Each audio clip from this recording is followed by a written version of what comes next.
Assalamualaikum warahmatullahi wabarakatuh.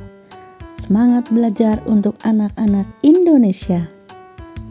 Pada video kali ini kita akan belajar tentang mata pelajaran IPAS kelas 6 bab bagaimana tubuh kita bergerak, topik A.2 dengan materi sendi dan otot. Bersama saya Bu Widya Ariantika. Kegiatan pembuka. Perhatikan gambar percakapan berikut ini. Indri, kamu kenapa? Aku terjatuh dan kakiku terkilir.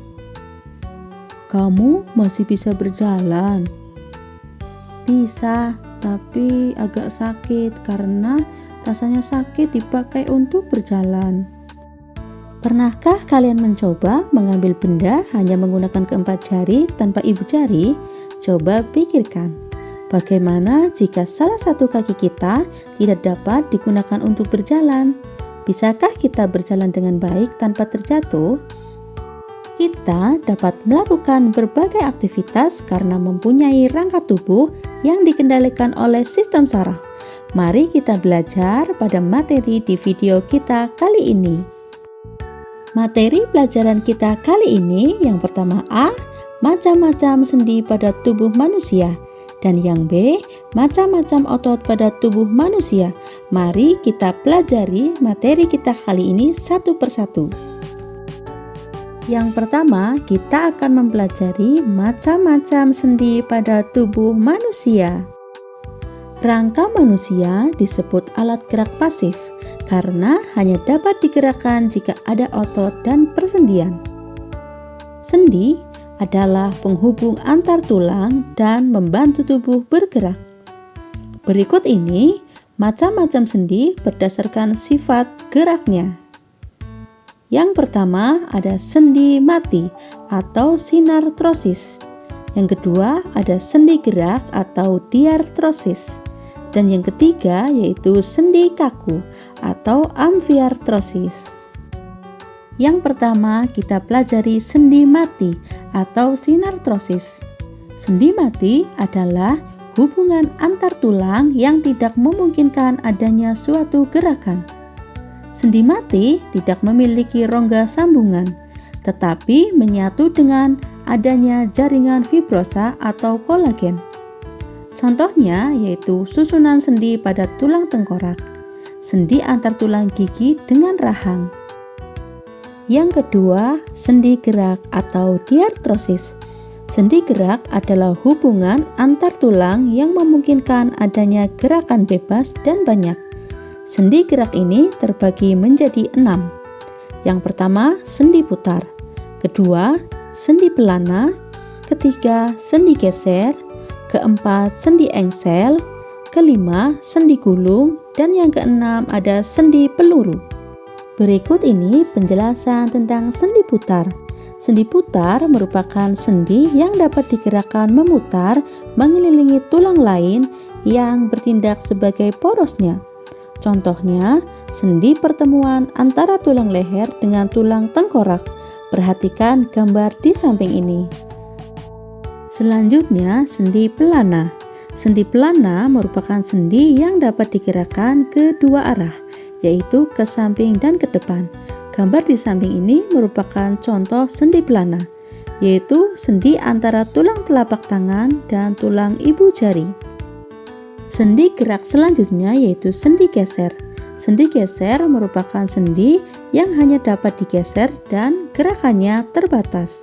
Contohnya yaitu sendi yang terdapat di antara tulang-tulang pergelangan kaki. Perhatikan gambar di samping.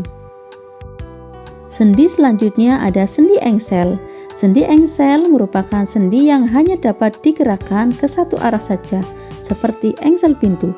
Gambar di samping merupakan contoh dari sendi engsel, di mana pada pertemuan tulang lengan atas dengan tulang hasta. Selanjutnya, sendi gulung. Sendi gulung merupakan sendi dengan gerakan ke samping, maju, dan mundur tetapi tidak mengitari poros. Contohnya yaitu sendi pada pergelangan tangan. Gambar di samping merupakan contoh sendi pada pergelangan tangan. Sendi gerak yang terakhir yaitu sendi peluru. Sendi peluru merupakan sendi yang dapat digerakkan ke segala arah. Sendi ini merupakan pertemuan antar tulang yang berbentuk mangkuk dengan tulang berbentuk peluru bola. Contohnya yaitu sendi antar tulang bahu dengan tulang lengan atas dan sendi antara tulang panggul dan tulang paha.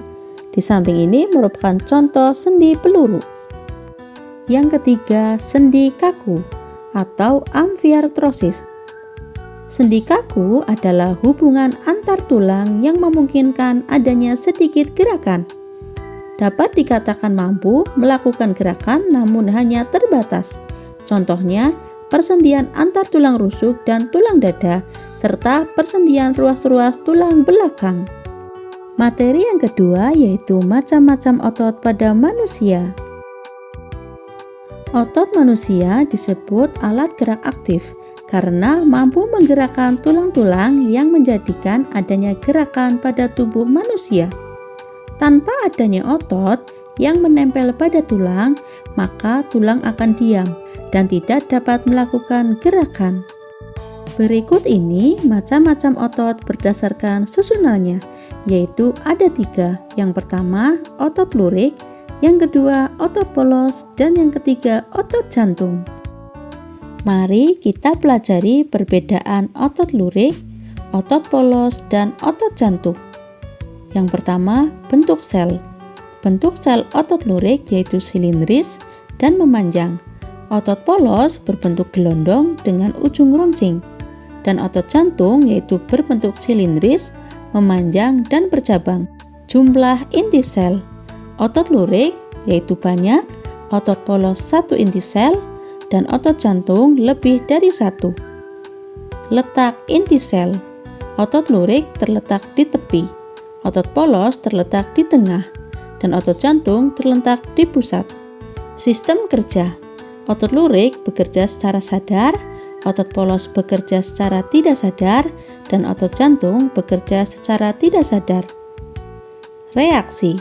Otot lurik reaksinya cepat, otot polos reaksinya lambat, dan otot jantung reaksinya juga lambat. Gerakan. Otot lurik gerakannya cepat lelah, otot polos gerakannya tidak cepat lelah, dan otot jantung gerakannya juga tidak cepat lelah. Yang terakhir, letak otot. Otot lurik menempel di tulang, otot polos menempel di sistem organ, dan otot jantung menempel di jantung. Itulah perbedaan otot lurik, otot polos, dan otot jantung. Selanjutnya yaitu fungsi otot. Fungsi otot yang pertama yaitu menggerakkan tulang untuk melakukan gerakan tubuh. Kedua, menjaga bentuk dan postur tubuh. Ketiga, menjaga keseimbangan suhu tubuh. Dan yang keempat, menggerakkan organ dalam secara tidak sadar. Demikian video pembelajaran kita kali ini. Terima kasih dan semoga bermanfaat.